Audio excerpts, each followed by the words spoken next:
Os irmãos podem abrir a Bíblia na carta de Paulo aos Colossenses.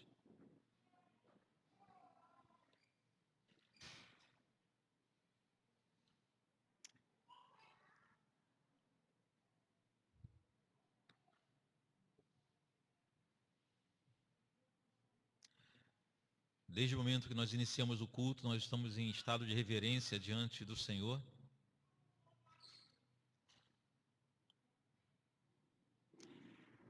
Mas eu vou pedir aos irmãos uma atenção especial para esse momento da palavra. Acredito que dá para segurar, para ir no banheiro depois, beber água depois. Façamos o possível e o impossível para não nos deslocarmos durante a pregação. Se a pregação é feita de forma fiel, quem está falando é Deus. E nós não saímos da presença de Deus para beber água, não é verdade? Para ir no banheiro, não é verdade? Colossenses capítulo 3. Vamos ler do finalzinho do capítulo 3, a partir do versículo 18. E o capítulo 4, que compreende um único bloco. Então vou começar em Colossenses 3, 18, até o final do capítulo 4, que não é um capítulo longo. E diz assim a palavra de Deus: Esposas, sede submissas ao próprio marido, como convém no Senhor. Maridos, amai vossa esposa e não a trateis com amargura. Filhos, em tudo obedecei a vossos pais, pois fazê-lo é grato diante do Senhor. Pais, não irriteis os vossos filhos, para que não fiquem desanimados. Servos, obedecei em tudo ao vosso Senhor segundo a carne, não servindo apenas sob vigilância, visando tão somente agradar homens, mas em singeleza de coração, temendo ao Senhor. Tudo quanto fizerdes, fazei-o de todo o coração, como para o Senhor e não para homens, cientes de que recebereis do Senhor a recompensa da herança. A Cristo, o Senhor, é que estáis servindo. Pois aquele que faz injustiça receberá em troco injustiça feita. E nisto não há acepção de pessoas. Senhores, tratai os servos com justiça e com equidade, certos de que também vós tendes Senhor nos céus. Perseverai na oração, vigiando com ações de graça, suplicando ao mesmo tempo também por nós, para que Deus nos abra a porta à palavra, a fim de falarmos do mistério de Cristo, pelo qual também estou algemado, para que eu o manifeste como devo fazer. Portai-vos com sabedoria para com os que são de fora. Aproveitais as oportunidades. A vossa palavra seja sempre agradável, temperada com sal, para saberdes como deveis responder a cada um. Quanto à minha situação, Tíquico, irmão amado, e fiel ministro, e conservo no Senhor, de tudo vos informará. Eu vou-lhe envio com o expresso propósito de vos dar conhecimento da nossa situação e de alentar o vosso coração. Em sua companhia eu envio Onésimo, o fiel e amado irmão, que é do vosso meio. Eles vos farão saber de tudo o que por aqui ocorre. Saudai-vos Aristarco, prisioneiro comigo, e Marcos, primo de Barnabé, sobre quem recebeste instruções, se ele for ter convosco, acolhei-o. E Jesus, conhecido por justo, os quais são os únicos da circuncisão que cooperam pessoalmente comigo pelo reino de Deus. Eles têm sido meu lenitivo. Saudai-vos Epáfras, que é dentre vós, servo de Cristo Jesus, o qual se esforça sobremaneira continuamente por vós nas orações, para que vos conserveis perfeitos e plenamente convictos em toda a vontade de Deus. E dele dou testemunho de que muito se preocupa por vós, pelos de Laodiceia e pelos de Hierápolis. Saudai-vos Lucas, o médico amado, e também Demas. Saudai os irmãos de Laodiceia, de Ninfa, e a igreja que lhe hospeda em sua casa. E uma vez lida esta epístola perante vós, providenciai para que seja também lida na igreja dos Laodicenses. E a dos Laodicenses leda igualmente perante vós. Também dizei a Arquipo, atentai para o ministério que o recebestes no Senhor para o cumprires. A saudação é de próprio punho. Paulo, lembrai-vos das minhas algemas. A graça seja convosco. Senhor Deus, nós te agradecemos pela leitura da tua santa palavra. A simples leitura já é suficiente para gerar transformação em nossa vida, ainda que não percebamos, Pai. Mas nós clamamos nesse momento pela atuação poderosa do Espírito Santo.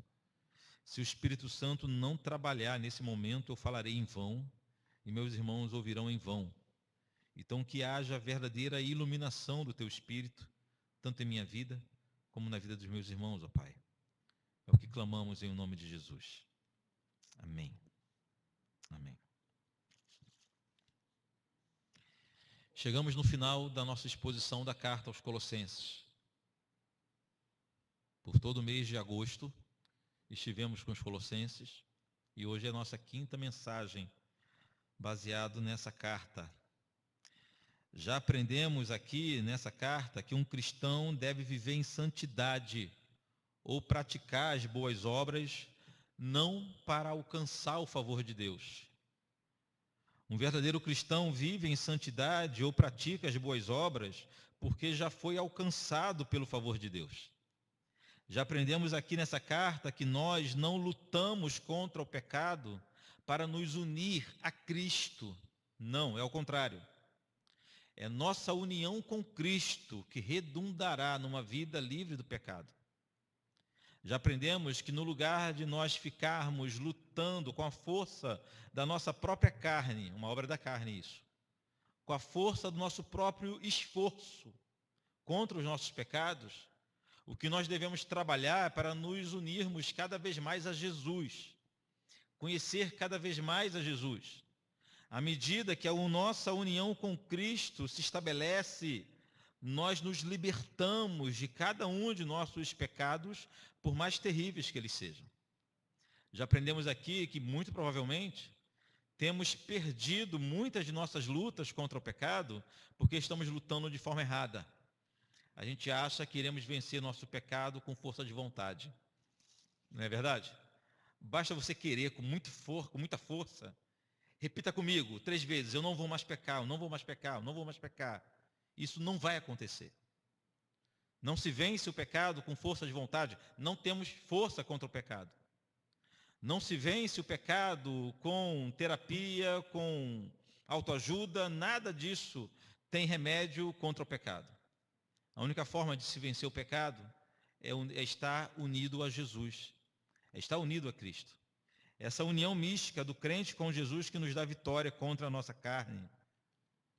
Nós já aprendemos aqui na carta aos Colossenses que os irmãos estavam sendo bombardeados por uma heresia estranha, até difícil da gente identificar, mas que ensinava, dentre outras coisas, aos irmãos de Colossenses, aos irmãos de Colossos, que a perfeita espiritualidade se alcançava a partir de uma experiência mística somente, e não se conhecia a Deus a partir da revelação escrita. Eles estavam aprendendo a desprezar a doutrina apostólica e o relato, a palavra dos apóstolos, desprezar a palavra de Deus. Estavam tentando desenvolver uma espiritualidade com o Senhor baseado tão somente em experiência pessoal e mística, transcendental. Uma mistura de crença e de fé levava as pessoas, os irmãos colossenses, a abandonarem a palavra revelada, o Deus revelado nas Escrituras, e tentavam se encontrar com outro Deus.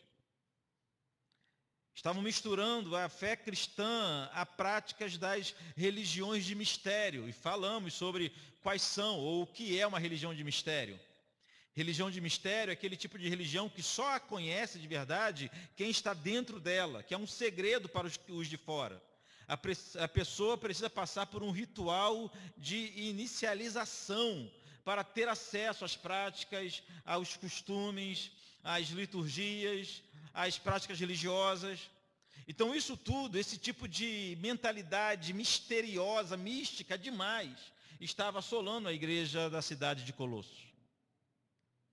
Foi para esses irmãos que Paulo chegou e falou o seguinte: vocês gostam de mistério, então, né? Então vou falar para vocês do mistério que esteve oculto durante todos os séculos e todas as gerações. Paulo ensinou que havia um mistério oculto que os homens do passado, que grandes homens do passado, como Moisés, Davi, Isaías, Jeremias, não conseguiam entender, não foi revelado a eles de forma completa. Paulo ensinou aos colossenses que havia um mistério oculto em Deus, que desde o Éden, desde Gênesis capítulo 3, versículo 15, que esse mistério é descortinado aos poucos, em doses homeopáticas, até chegar no Novo Testamento, onde esse mistério é revelado de forma pública, a saber, Cristo em nós, a esperança da glória. É o grande mistério que os homens não compreenderam, que não foi revelado no passado, mas foi revelado à igreja, que Cristo agora habitaria em nós. Se falasse isso para Moisés, ele não acreditaria. Se falasse isso a Davi, ele não acreditaria. Que o Deus Todo-Poderoso não apenas viveria no meio do seu povo, mas habitaria em nós. Hoje veremos que o apóstolo Paulo dedicou a última parte dessa carta para aprofundar suas lições sobre vida cristã. A carta aos Colossenses não é uma carta simplesmente teórica, não é uma carta simplesmente filosófica, não. Paulo ensinou a doutrina, Paulo revelou, falou sobre o mistério que estava oculto, mas ele dedicou a última parte da carta, e já vimos isso semana passada, a nos dar lições práticas. E agora, sabendo disso tudo que Paulo falou, como nós iremos proceder? Por isso que Paulo deu exemplos práticos de vida cristã. Como que será a vida de alguém que reconheceu, que entendeu o verdadeiro mistério? Como será a vida prática de alguém que está de verdade unido a Jesus? É por isso que ele escreveu essa última parte de sua carta. Veremos, irmãos, que finalizando essa carta, Paulo primeiramente escreveu sobre as obrigações do cristão com sua família. Depois ele escreveu sobre as obrigações do crente com a sociedade. E finalizando ele escreveu sobre os deveres do crente com a igreja. Bem prática, né? Lições bem práticas que nós veremos a partir de então. Por isso que o texto, ou o tema que eu escolhi para a mensagem de hoje é a fé posta em prática. A fé, quando ela se materializa e se torna visível, acontece isso que nós veremos aqui no texto bíblico. A primeira parte, que é no versículo 18 do capítulo 3, do versículo 18 ao 21, acompanhe na tua Bíblia, Paulo vai nos apresentar os deveres familiares do cristão. Ou seja, ao iniciarmos essa parte que trata sobre família, não podemos esquecer que o apóstolo estava combatendo uma grande heresia que assolava a igreja. Então, para combater, para dar saúde a essa igreja, em primeiro lugar, Paulo começa a fortalecer as famílias. Paulo entendia que famílias fortes, famílias saudáveis, vai gerar uma igreja saudável. Então ele trata das famílias em primeiro lugar. Começa falando para as mulheres, para as esposas, primeiras damas, não é verdade? Versículo 18, diz a palavra de Deus: esposas, sede submissas ao próprio marido, como convém no Senhor. A ordem de Paulo é para que as mulheres da igreja compreendessem que é próprio de uma serva do Senhor ser submissa ao seu marido, porque ele é o cabeça da mulher por ordem do próprio Deus. Em 1 Coríntios capítulo 11, versículo 3, diz o seguinte, o próprio Paulo escreveu: quero, entretanto, que saibais ser Cristo o cabeça de todo homem, e o homem o cabeça da mulher, e Deus o cabeça de Cristo. Palavra de Deus. Já na carta aos Efésios, capítulo 5, versículo 22, diz assim, o próprio Paulo escreveu: as mulheres sejam submissas ao seu próprio marido como ao Senhor. Ó que desafio! O objetivo dessa regra divina, irmãos, não é colocar a mulher em uma posição de inferioridade, Mas o objetivo dessa regra divina é tão somente estabelecer uma ordem em que cada integrante da família tem sua função e sua missão definida por Deus. Quem define as funções dentro da família não é a sociedade, não é a cultura, nem é a religião. É Deus quem define as responsabilidades dentro da casa dos filhos de Deus. Quando Paulo disse que a esposa deve ser submissa ao seu marido, não significa que a mulher é inferior ao homem em dignidade e que o homem é superior à mulher em qualquer tipo de qualidade. Aqui mesmo nessa carta já vimos que na nova aliança não há mais distinção entre homens e mulheres, entre judeus e gregos, entre servos e senhores, entre ricos e pobres. Não há mais essa distinção. Diante de Deus todos são iguais, mas o Senhor está evitando tão somente a desordem ao estabelecer regras para as nossas famílias. Mas atenção, a submissão que a esposa deve ao seu esposo não pode ser confundida com obediência incondicional, não é isso. A submissão da esposa ao seu marido está limitada à obediência do seu marido a Cristo. Esse é o quadro que a Bíblia pinta. Ela não é obrigada a ser submissa ao seu marido se ele exige dela algo que transgrida a sua consciência ou se requer dela uma postura que ultrapasse sua infidelidade, sua fidelidade a Jesus. O marido não pode exigir de sua esposa obediência cega, servil e opressora. Não pode. Quando Deus instituiu a família, por questão de funcionalidade, Ele colocou o marido, o homem, como o cabeça da esposa, como o cabeça da família, como o próprio Deus é o cabeça de Cristo. Isso porque uma casa não pode ter dois comandos.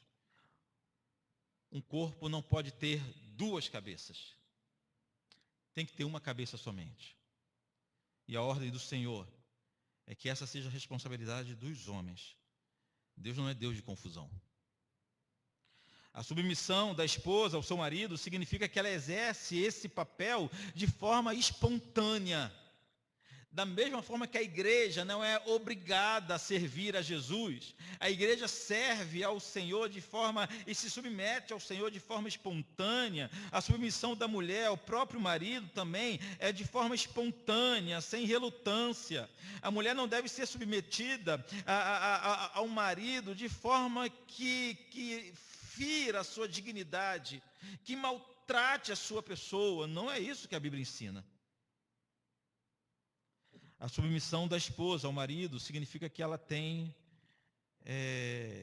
em casa o mesmo papel que a igreja tem no mundo. A mulher é em casa. O que a igreja do Senhor é no mundo. É o mesmo padrão. Quanto mais a igreja é submissa a Cristo, mais feliz ela se torna, mais segura ela vive, mais livre ela se sente. E esse é o plano estabelecido por Deus. Submissão não está falando de aprisionamento, não. Deus ele não nos aprisiona. Deus, os mandamentos do Senhor nos libertam. São libertadores. Quem hoje se sente incomodada ao ouvir uma palavra como essa, não está diferente das pessoas do primeiro século. Com certeza, mesmo vivendo uma cultura diferente, era difícil para as mulheres do primeiro século entender essa dinâmica da submissão vinda de Deus. Mas a nossa parte aqui é falar tão somente o que está escrito e iniciando esse período de lições práticas, Paulo escreve primeiro às mulheres e a necessidade delas serem submissas ao próprio marido, mas agora ele volta a sua atenção aos homens e fala também aos maridos. Olha o versículo 19 o que diz. Maridos, amai vossa esposa e não trateis com amargura. A ordem que os maridos recebem é que amem suas esposas, ou seja, o marido deve cuidar da esposa, servir a esposa, dedicar-se a ela, suas intenções, fazer de tudo para atendê-la, suprir todas as suas necessidades, abençoá-la, fazer com que ela seja feliz, doar para ela sua vida, morrer por ela se for necessário. Isso é amar, não é diferente disso. É dessa forma que a Bíblia nos manda amar nossas esposas, irmãos. Mas atenção, não é amar de qualquer forma, ou melhor, não é qualquer tipo de amor. Efésios capítulo 5 vai nos deixar bem claro isso. Ouça os homens. Efésios 5, 25. Marido, amai vossa mulher, como também Cristo amou a igreja e a si mesmo se entregou por ela.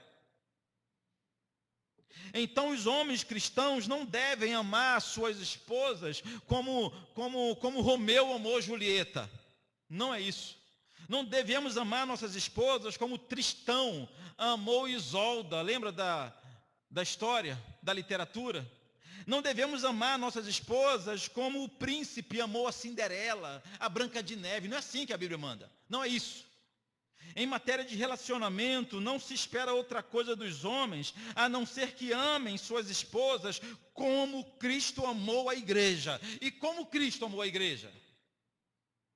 Como Cristo amou sua igreja? Cristo amou sua igreja ao ponto de humilhar-se por ela. Cristo amou a igreja ao ponto de sacrificar-se por ela.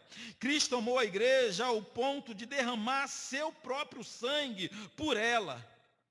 Cristo encarou a morte, Cristo encarou os males desse mundo, Cristo encarou os poderosos desse mundo, Cristo encarou o inferno por causa de sua esposa, por causa da igreja.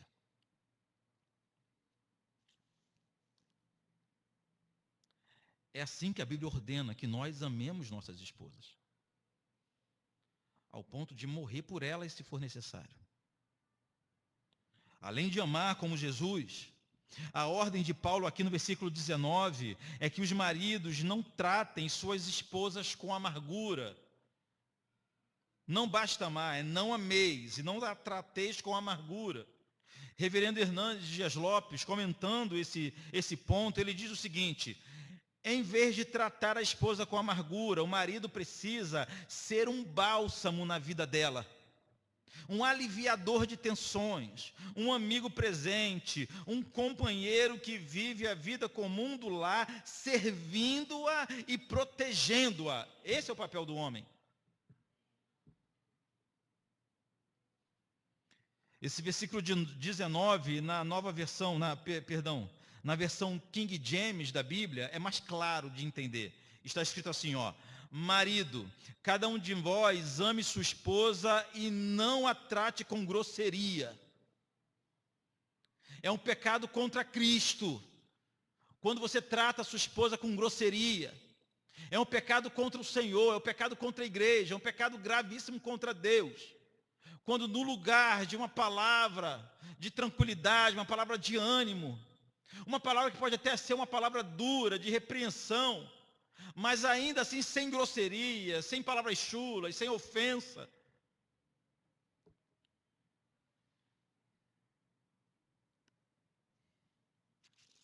Aprendemos então que o amor nesse contexto é mais do que um sentimento, ou não é um sentimento, é uma atitude. Por isso que Paulo ensinou anteriormente a necessidade de estar ligado a Cristo como fundamento da vida cristã. Preste atenção, irmãos. Somente um homem unido a Cristo pode amar sua esposa da forma que a Bíblia diz. Da mesma forma, somente uma mulher unida a Cristo terá a alegria de submeter-se ao seu marido da forma que a Bíblia diz. Esse é o quadro perfeito pintado pelas Sagradas Escrituras. Uma mulher que tem alegria de ser submissa ao homem que tem em casa, porque o homem que tem em casa é capaz de morrer por ela se for capaz, se for preciso. Mas não é apenas de pai, de marido e mulher que Paulo trata. Paulo vira agora a sua artilharia para os filhos. Olha o versículo 20. Filhos, Em tudo obedecei a vossos pais, pois fazê-lo é grato diante de Deus. De tantas coisas que se deveria falar aos filhos, eu não sei se eu sou Paulo, eu escreveria somente isso aos filhos. Acho que para os filhos eu ia escrever um testamento, olha ele aí, ó. Eu ia escrever um livro só, a carta de Paulo aos seus filhos. Ia começar, filhos, cuidado com o Free Fire. Larga essa praga. Se abstenha desse negócio aí. Esqueça. Não vou tentar falar o nome dos outros aplicativos que eu vou errar. Feio. Mas de tantas coisas que se deveria falar aos filhos, o apóstolo destacou apenas uma, a obediência. Concluímos que, segundo Paulo, a marca primeira de um jovem cristão é a obediência aos seus pais. O apóstolo dá somente um motivo para essa obediência, um único motivo, mas um motivo forte o suficiente para nos mover. Segundo o apóstolo, os filhos devem obedecer aos seus pais, pois fazê-lo é grato diante de Deus, é grato diante do Senhor. Em outras palavras, pois isso agrada ao Senhor. Mas pastor, eu não tenho tantos motivos assim para obedecer aos meus pais. Um é suficiente, isso agrada ao Senhor. E basta. E basta.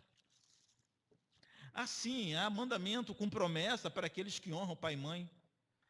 Mas não são pelas promessas, é porque obedecer pai e mãe agrada ao Senhor. Agrada a Deus. Paulo segue tratando da família, agora se voltando aos pais. Versículo 21. Pais, não irriteis os vossos filhos, para que não fiquem desanimados. É uma via de mão dupla, não é verdade? Nós, pais, nos lembramos dos mandamentos da obediência. Isso aqui é um mandamento também. Não irrite o garoto. Não irrite a criança. Se os filhos precisam ser obedientes, os pais não podem irritá-los também. A irritar os filhos é uma forma de tentá-los. É uma forma de prová-los, nesse sentido de tentação, é impor sobre eles uma tentação à desobediência. Mais uma vez, cito o reverendo Hernandes, ele cita 8 formas pelas quais os pais irritam seus filhos e às vezes não percebem. Primeiro, quando não há coerência, quando o pai fala uma coisa e vive outra. Segundo, quando não há regras claras, não há mandamentos claros. Segundo, quando não há diálogo. Quarto, quando há injustiça. Quando há injustiça, não há parâmetro. Quando nós tratamos de forma diferente um filho do outro. Quando um momento a gente é duro em um determinado assunto, em outro momento a gente é frouxo no mesmo assunto. Isso é injustiça. Depois, quando os pais não têm tempo para ouvir, quando despertam ciúmes com comparações indevidas, quando os pais vivem em conflito, ou quando são duros demais ou permissivos demais. 8 formas citadas pelo reverendo Hernandes que nós podemos irritar nossos filhos. Podemos então concluir que uma família bíblica é composta por uma mulher que se submete, por um homem que ama e se sacrifica, e por filhos que obedecem, e por pais sábios. É uma família bíblica. Pastor, lá em casa a gente não está assim. Persigamos isso então, não é verdade? Persigamos esse formato. Não sou eu que estou estabelecendo nada, não é a religião que dá essas ordens, é a Bíblia que está nos falando hoje, é a palavra de Deus. Amém? Passado esse trato com a família, Paulo vai agora falar dos deveres sociais de cada cristão. Do versículo 22 ao capítulo 1, versículo 1. Capítulo 4, versículo 1, perdão. Para falar da nossa vida social, Paulo vai destacar 2 classes distintas e antagônicas entre si. Paulo fala dos escravos e dos senhores. Isso porque aqui no nosso texto, aqui na nossa versão da Bíblia, no versículo 22, o que é chamado de servos, literalmente significa escravos, no versículo 22. Vamos ler daqui a pouco. A escravidão era socialmente aceita. Em alguns lugares era até necessária, mas isso é outro assunto. Mas para dar esperança, ou seja, o Evangelho chega nessa cultura ainda de escravidão, não para acabar com a escravidão, mas para dar esperança aos escravos e disciplina aos senhores. Hoje não há mais a figura do escravo entre nós, ou não era para existir, pelo menos. Mas essas palavras de Paulo podem perfeitamente ser aplicadas a todo e qualquer tipo de trabalhadores. Podemos pegar essa figura de Paulo, essas palavras de Paulo aos servos e aos senhores e direcioná-la aos trabalhadores e aos patrões. E vamos fazer isso nessa manhã. Primeiro, falando aos escravos, olha o versículo 23. Tudo quando fizerdes, fazei-o de todo o coração, como para o Senhor e não para homens. Isso aqui é chocante. Chocante e difícil. Difícil. Primeiramente, entendermos, uma dificuldade imensa de entendermos, que havia escravos na igreja de Colossos. Em segundo lugar, entendermos que Paulo escreve a esses escravos, dizendo: tudo quando fizerdes, fazei-o de todo o coração, como para o Senhor e não para homens. O que Paulo estava nos ensinando aqui é que é mundana a ideia de que o trabalho é algo penoso demais. O que o apóstolo Paulo estava nos ensinando aqui é que o cristão não pode encarar o trabalho como um fardo infeliz. Eu era criança, a gente aprendeu que trabalho era isso. Pai, por que tem que trabalhar? Tem que trabalhar porque Adão pecou e veio essa desgraça para a nossa vida. Você já aprendeu isso? Você nunca aprendeu isso? Adão pecou, porque Adão pecou, agora a gente tem que ter essa desgraça.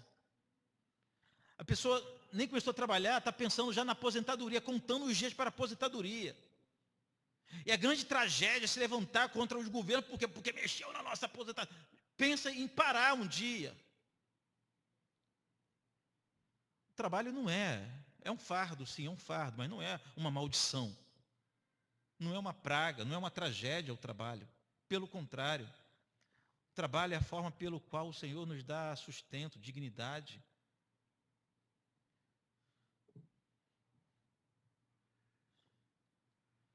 O servo de Deus encara o trabalho como bênção de Deus. O instrumento de Deus para a sua manutenção e seu sustento. Tudo quanto fizerdes, fazei-o de todo o coração. É o que está escrito. Um cristão não deve trabalhar com má vontade. Em seu local de trabalho, o cristão não pode servir somente de aparência, mas com alegria, como se estivesse servindo o Senhor. Olha que desafio. Você pode estar pensando agora: pastor, o Senhor não conhece o meu patrão. Eu vou te lembrar, Paulo estava escrevendo a escravos. Servi-los, não por aparência, mas como ao Senhor. Como ao Senhor. Pouca coisa mais triste do que um cristão sem testemunho no seu local de trabalho, não é verdade? Sem testemunho. O trabalhador cristão deve esperar a recompensa que vem do Senhor, pois aqui nesse mundo nem sempre receberá. Olha o versículo 24. Cientes de que recebereis do Senhor a recompensa da herança. A Cristo o Senhor é que estáis servindo. Duro esse discurso. Olhando um texto como esse, muitos vão acusar o cristianismo de tornar os cristãos alienados, pessoas que não correm atrás dos seus próprios direitos, o ópio da sociedade.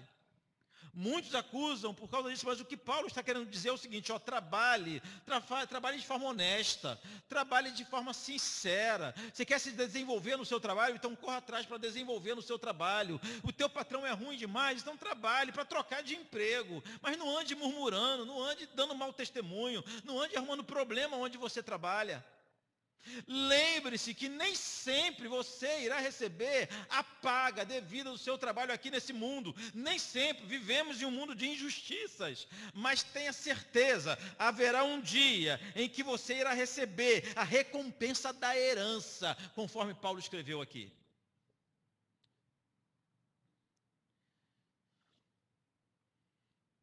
Paulo estava ensinando os trabalhadores a olharem para o futuro. As grandes frustrações de nossa vida acontecem porque esperamos a recompensa no lugar errado. Mas segundo Paulo, um dia recebereis do Senhor a recompensa da herança. Aprendemos ainda aqui, ou Paulo ainda nos ensina, que o cristão deve esperar somente pela justiça do dia do juízo. Olha o versículo 25. Pois aquele que faz injustiça receberá em troco a injustiça feita. E nisto não há acepção de pessoas. Paulo está lembrando o seguinte, se você for injusto no seu trabalho, se você trabalhar de forma errada, você vai receber em dobro. Se o teu patrão for injusto contigo, há também um encontro marcado entre ele e o dia da justiça. Pode ficar tranquilo. Que na igreja do Senhor, o servo e o Senhor se sentam no mesmo lugar e todos são juntos, filhos de Deus. Não há acepção de pessoas na casa do Senhor. Que diante de Deus não há poderosos e pobres e miseráveis. Não há patrão. Se o teu patrão vier aqui, traga o seu patrão um dia para cultuar o Senhor junto contigo. Ele irá sentar do teu lado, irá cultuar o Senhor junto com você, junto conosco. E é assim diante de Deus. Então o Senhor, o apóstolo Paulo está chamando os mais poderosos, os mais ricos, os patrões, os senhores, à dura realidade, digo o seguinte, vocês têm servos, mas vocês também são servos. Antes de vocês serem senhores, preste atenção da forma que vocês tratem o servo de vocês, porque é um senhor acima de vocês também. É muito fácil os ricos, os poderosos, esquecerem dessa realidade. É muito fácil a soberba entrar no coração do homem e ele acreditar que está acima de todos e esquecer que há um Deus acima de si. Mas Paulo trata dessa nossa vida em sociedade dessa maneira. Dividiu a sociedade em servos e senhores. A seguir, Paulo volta para os crentes e vai tratar dos deveres do cristão na igreja, na vida religiosa, digamos assim. Do versículo 2 ao versículo 6, do capítulo 4. Recapitulando, em suas instruções finais, Paulo primeiro trata da família, e sem esquecer de nenhum membro da família. Pastor, Paulo não falou do meu cachorro. O cachorro não é membro da família, não. Ele é do coração. Você gosta dele, é legal, tal, mas não é membro, tá bom? Eu penso que é. Então, para você é, mas para Paulo não era. Ele lembra de todos os membros da família. Depois ele trata da vida social, tratando dos empregados e dos patrões. Ele volta agora para a igreja, dando instruções para cada um de nós como membros da igreja. Nesse ponto, Paulo resume as obrigações cristãs em duas atividades: orar e pregar a palavra. Paulo resume as nossas obrigações em duas atividades: oração e pregação. Oração e evangelização. Primeiro, Paulo aponta a oração como dever do cristão, versículo 2 ao versículo 4, aqui do capítulo 4. Perseverai na oração. O interessante é que agora ele fala para todos, as esposas, os maridos, os filhos, os servos, os senhores. Agora essa ordem é para todo mundo. Perseverai na oração. vigiando com ações de graça, suplicai ao mesmo tempo também por nós, para que Deus nos abra a porta à palavra, a fim de falarmos do mistério de Cristo, pelo qual também estou algemado, para que eu o manifeste como devo fazer. Paulo está falando em outras coisas, permanecei em oração e orem por mim. Lembramos, irmãos, que Paulo estava aprisionado quando escreveu essa carta. Sua primeira prisão em Roma, uma prisão domiciliar, mas uma prisão. Amarrado em cadeias, em algemas, amarrado em correntes a um guarda pretoriano. Paulo estava acorrentado quando escreveu essa carta aos irmãos colossenses. Então ele fala o seguinte, permanecer em oração. Oração, a gente pode usar qualquer frase de efeito para falar de oração. Oração é a chave do avivamento, oração é a chave do poder, muita oração, muito poder, pouca oração, pouco poder. Isso tudo é verdade, isso tudo é verdade. Mas o que nós precisamos entender que a oração é o instrumento utilizado pelo cristão para ligar-se a Deus. Nós não nos ligamos a Deus por meio de internet, é impossível isso. Nós não nos ligamos ao Senhor por meio de sacrifício, já não existe mais essa prática. Nós nos ligamos ao nosso Senhor, nós falamos diretamente com o nosso Deus, estabelecemos um diálogo com Ele e ouvimos a sua voz. Ele toca em nosso coração e é estabelecido nosso relacionamento com Deus a partir da oração, através da oração, ou somente pela oração. Deus, Ele sabe o que nós precisamos, nós não sabemos. Nossas orações, de vez em quando, são incoerentes. E mais do que isso, antes de pedirmos, o Senhor já sabe o que nós iremos pedir. Aí a pergunta é, se o Senhor já sabe disso tudo, por que precisamos orar? Precisamos orar, porque foi assim que Ele escolheu se relacionar conosco. Se Ele falasse em sua palavra o seguinte, vocês não precisam orar, não precisam pedir que eu vou dar. Não precisa clamar que eu vou atender. Se estivesse escrito assim, nós acreditaríamos assim. Mas não é isso que está escrito. O que está escrito é o seguinte, buscai enquanto se pode achar. Pedi, dar-se-vos-á. Buscai e encontrarei. Batei e abri-se-vos-á. Clama a mim e responder-te-ei. Jesus orava. Jesus orava. O Deus eterno, todo-poderoso, grande El Shaddai, encarnado, Ele orava. Ele orava. Alguém pergunta por que o cristão tem a prática de orar antes da refeição? Porque Jesus orava, dava graças a Deus. Se Ele, que era Cristo, falava com o Pai em oração, se Ele, que era Jesus, um só com o Pai, se movia em oração, o que nos leva a acreditar que podemos desenvolver uma vida cristã sem profunda oração, oração diária, oração todos os dias. Uma insanidade. Um dia que passamos sem oração, é um dia que nós chegamos para Deus e falamos, hoje é comigo, deixa comigo que eu resolvo. Não precisa se envolver hoje não, Deus, hoje eu resolvo isso aqui. E a ordem não é simplesmente orar, é perseverar na oração. Uma das marcas da igreja primitiva era essa, lembra? Lembra as grandes marcas da igreja primitiva? E permaneciam unânimes na doutrina dos apóstolos, e perseveravam na doutrina dos apóstolos, na oração, no partir do pão e na comunhão. A seguir, Paulo aponta para a evangelização como dever de todo cristão, versículos 5 e 6. Versículos 5 e 6. Portai-vos com sabedoria para os que são de fora. Aproveitai as oportunidades. A vossa palavra seja sempre agradável, temperada com sal, para saberdes como deveis responder a cada um. Pregar a palavra é o que se espera de todo cristão. Pregar a palavra não é uma missão unicamente do pastor ou dos líderes da igreja. Pregar a palavra é o que se espera de todo crente. O velho e sábio Spurgeon já nos dizia que todo cristão ou é um missionário ou é um impostor. Não há uma outra possibilidade. Então, espera-se que todos preguem a palavra. O que Paulo está nos dando aqui são algumas dicas, digamos assim. Claro que dicas apostólicas são ordens, né? Dicas é força de expressão. Em primeiro lugar, a primeira dica do apóstolo Paulo é: portai-vos com sabedoria para os que são de fora. O que significa isso? Dê um bom testemunho.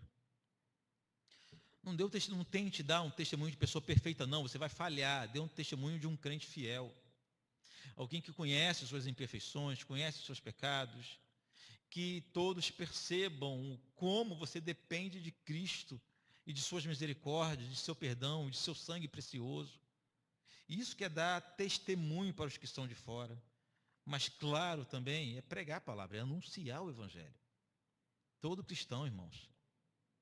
E que essa seja uma marca de nossa igreja. Que todos nós estejamos nesse momento envolvidos no discipulado de alguém, na evangelização de alguém.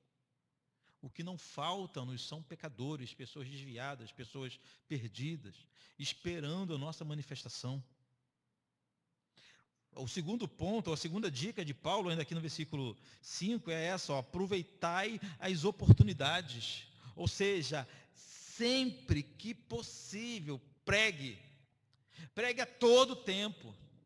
A gente está pensando, está muito acostumado em pregação como isso que eu faço aqui todo domingo de manhã, mas não é necessariamente isso, você sabe disso. Você sabe que pregar em todo tempo não é você simplesmente abrir a Bíblia, ou tão somente abrir a Bíblia em alta voz e anunciar as maravilhas do Evangelho. Não.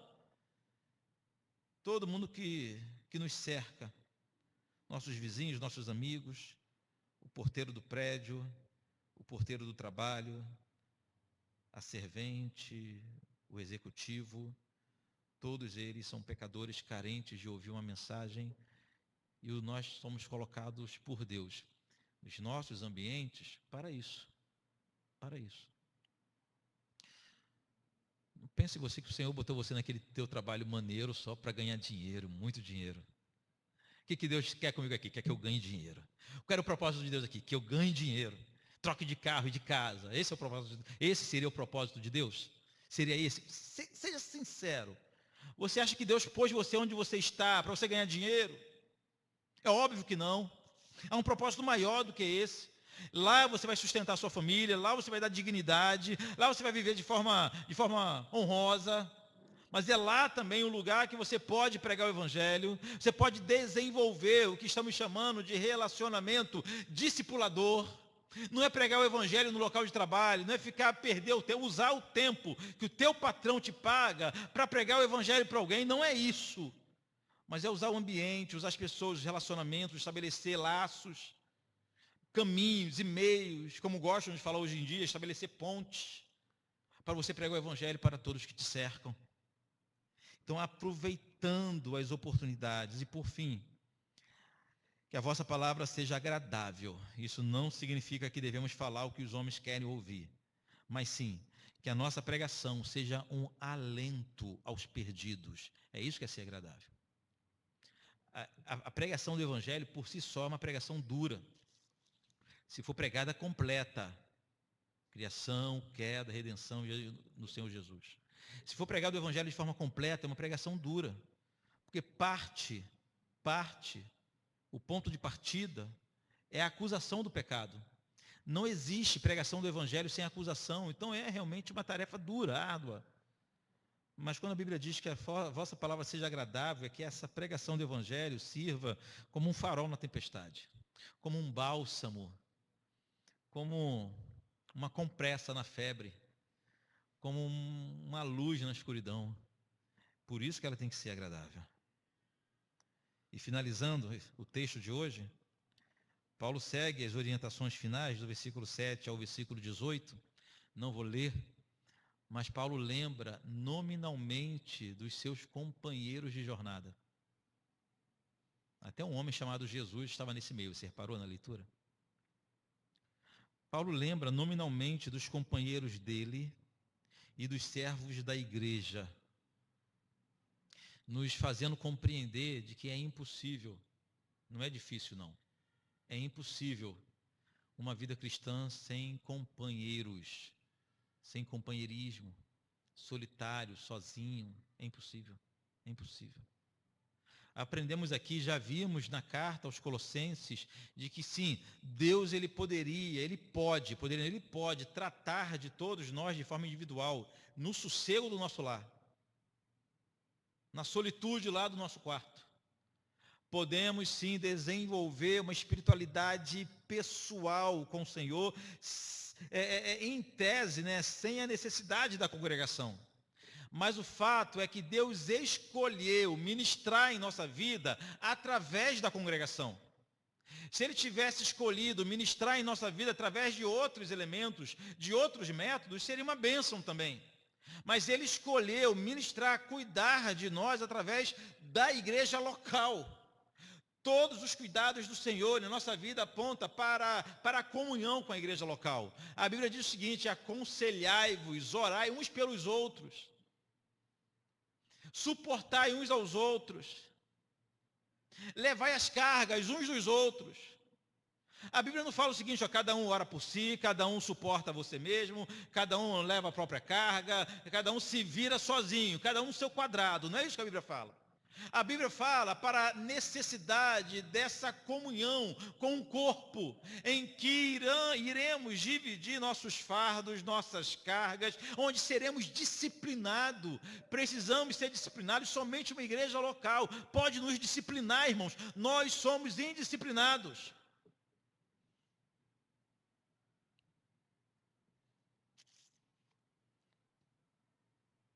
Antes de eu ser batista, eu conversando com um amigo que era de outra denominação, pastor, ele se tornou pastor batista também, e quando eu soube que ele fez migrou, né, de uma igreja pentecostal para a igreja batista, eu falei para ele: você sabe o que está fazendo, rapaz? Está fazendo a maior burrice da sua vida. Eu falei para ele: você sabe que na igreja, eu ensinando a ele, sabe que na igreja batista você não vai poder dar um passo sem pedir autorização à igreja? Aí ele falou para mim: Ricardo, é disso que a gente precisa. Se não tiver a igreja tomando conta da gente, a gente só faz burrada, é a palavra dele. Burrada. Ele compreendeu algo que eu só ia compreender depois, de que nós não somos confiáveis. Precisamos de irmãos do nosso lado, nos exortando, nos chamando a atenção, uma igreja nos disciplinando se for necessário. Precisamos ser tratados as nossas feridas, e tratamento de ferida pode ser dolorido, sim, pode doer demais, mas é isso tudo que nós precisamos. Por isso que é fundamental, é indispensável a comunhão com uma igreja local. Paulo não estava conseguindo congregar. A congregação do Paulo era uma prisão. Por 2 anos ele congregou em casa, porque os seus irmãos, os seus companheiros iam em casa. Lucas permaneceu com ele, o Timóteo permaneceu com ele. Então, em algemas, Paulo congregava, tinha gente junto dele, né? Porque também não importa se são 70 pessoas, 100, 5 mil ou 4, 5. O importante é não caminhar sozinho, não achar eu não posso achar que sou suficiente em minha caminhada. Paulo usa aqui, do verso 7 ao verso 18, lembrando dos companheiros, homens de Deus, homens os quais ele confiava ao ponto de recomendar a igreja. Se eles chegarem a vocês aí, receba eles, que são homens. São todos nossos amigos que nós podemos recomendar? Fala a verdade. Aquela rapaziada que a gente recomenda eles para qualquer igreja. Ó, chegando aí, ó, pode receber, ó, 100%. Sejamos bem sinceros, a gente selecionamos cada tipo de amigo também, né? J.C. Riley, primeiro bispo de Liverpool, ele escrevendo uma carta aos jovens, aos moços, ele diz o seguinte: que tenhamos amigos dos quais não nos envergonhamos deles no dia do juízo. Paulo tinha esses amigos e precisamos ter. Queridos, finalizada essa exposição, mais uma vez preciso lembrá-los que essa carta foi escrita para combater uma falsa doutrina E a principal mensagem dessa carta é nos lembrar da necessidade de estarmos verdadeiramente unidos a Cristo, e que somente nossa união com Jesus nos dará força para lutarmos contra o pecado e vivermos de modo digno do Senhor. Nossa vida familiar, nossa vida em sociedade, nossa vida com os irmãos precisa ser a comprovação da nossa íntima ligação com Jesus. Por isso afirmamos que os homens verdadeiramente precisam, acima de tudo, conhecer Jesus. Somente uma mulher unida a Jesus é capaz de entender o princípio da submissão bíblica, que a vida não é uma guerra dos sexos, que os homens não são seus concorrentes, que marido e esposa não são rivais, mas que se complementam na missão principal, que é louvar a Deus. Que mulher que vai entender isso? As que estão unidas a Jesus. Somente homens unidos a Jesus têm condições de entender e atender seu chamado no lar, que precisa amar com amor sacrificial, que deve à sua esposa verdadeira devoção, que vive por ela e, se necessário for, morre por ela, que seu papel é guardá-la, é protegê-la mais do que a própria vida. Mas que homem vai entender isso? Somente aqueles que estão unidos a Jesus. Somente filhos unidos a Jesus podem compreender o princípio da obediência bíblica e como que isso agrada a Deus. Somente um servo unido a Jesus é capaz de entender que precisa trabalhar de forma de boa vontade, não de aparência, sem preguiça, enfrentando até grandes dificuldades, com a esperança na justiça eterna de Deus. Somente um servo unido a Jesus vai entender isso. Somente patrões unidos a Jesus são capazes de tratar seus servos como irmãos em Cristo, de forma justa, de forma digna e de forma generosa. Então, volto a falar o que eu disse aqui há 2 semanas atrás. O que teu marido precisa é de Jesus. O que tua esposa precisa é de Cristo. O que os teus filhos precisam é do Senhor Jesus. O que você precisa é de Jesus. O que o teu patrão precisa é de Jesus. O que os teus funcionários precisam é de Cristo na vida deles. Nada mais vai mudar essa sociedade. Não há revolução, não há guerra de classes, na insurgência política, seja de que lado for, seja de que ideologia for, tem poder, tem força para estabelecer a ordem nessa sociedade. Somente o Evangelho tem. É o Evangelho que promove e anuncia Cristo. Eu quero finalizar com algumas aplicações. Podemos então afirmar que um crente que está verdadeiramente unido a Cristo não vive mais para a sua própria vontade, mas para fazer a vontade de Deus. Morreu para o mundo e hoje vive para Deus. Tem alegria em servir os seus irmãos. Exorta uns aos outros em amor. Intercede, ora e chora pela vida dos irmãos. Luta diariamente contra o pecado. É uma esposa submissa. É um esposo que ama como Jesus amou. É um filho reconhecido pela obediência. É um bom empregado, serve como quem serve ao Senhor. É um patrão justo e honesto, que lembra que tem um Senhor sobre si. É alguém que ama a oração. É alguém que ama o evangelismo. É alguém que ama a igreja. É quem está unido a Jesus. Isso só acontece, não por causa de nós, mas por causa de Cristo. Percebam como conhecer Jesus de verdade vai mudar a nossa forma de vida.